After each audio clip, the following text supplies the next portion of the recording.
Hello everyone, this is Instructor Chris, and today we're going to be working on bow handoffs. Bow handoffs are one of those things that I feel that with observers they assume that bow practitioners can do this, but it's actually rather challenging. So we're going to talk about it, so let's get started. So first off, I'm going to demonstrate the move.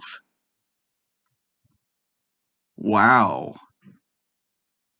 But in all seriousness, I think what most people came to see is something more like this.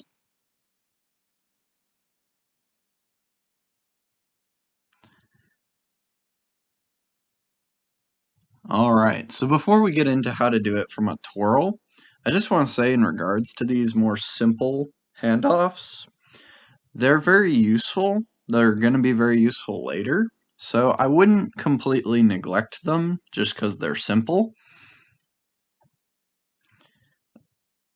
Alright, so before I learned how to do this more instant handoff, there were a few things that I attempted to do.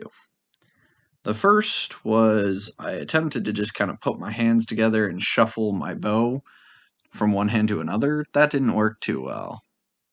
The next thing I did is I would just go from a one-handed oar twirl to a two-handed oar twirl, and then let go of the original hand, and it's technically a handoff.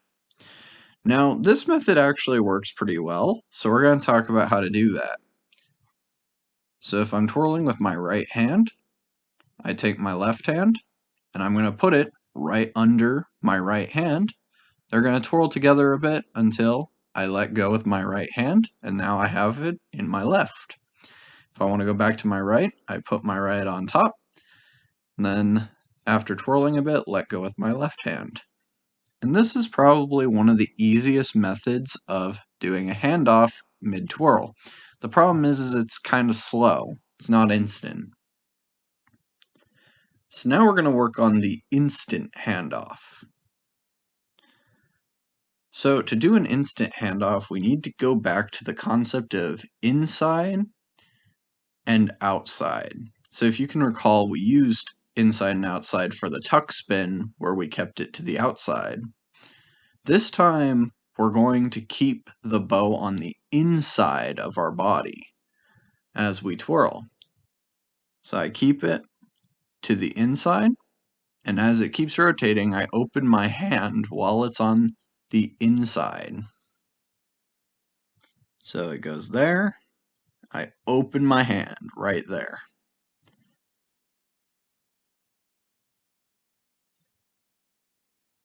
And this is going to be the perfect opportunity to do the handoff. So I take my other hand, and it's going to approach, and then grab the bow, pushing forward into the next twirl. So I open up, other hand comes, and grabs it.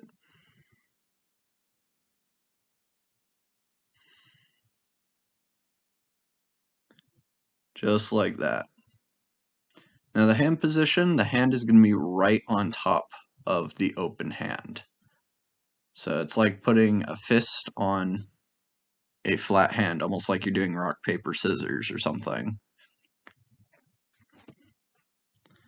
So notice how close my hands are together. Literally, one hand is on top of the other. Now once I grab it, I'm going to push. The push is very important because it helps generate momentum. This will do not only keeping the momentum of the twirl, but building to it. And that push should be directed towards your opposite leg. So for my right arm, I'm going to push it towards my left leg. For my left arm, I'm going to push it topside towards my right leg. And this just keeps the momentum strong. Using this method, you should be able to flip from one hand to the other with relative ease. So that's the bow handoffs we're going to work on today. So go out there and practice. Thank you.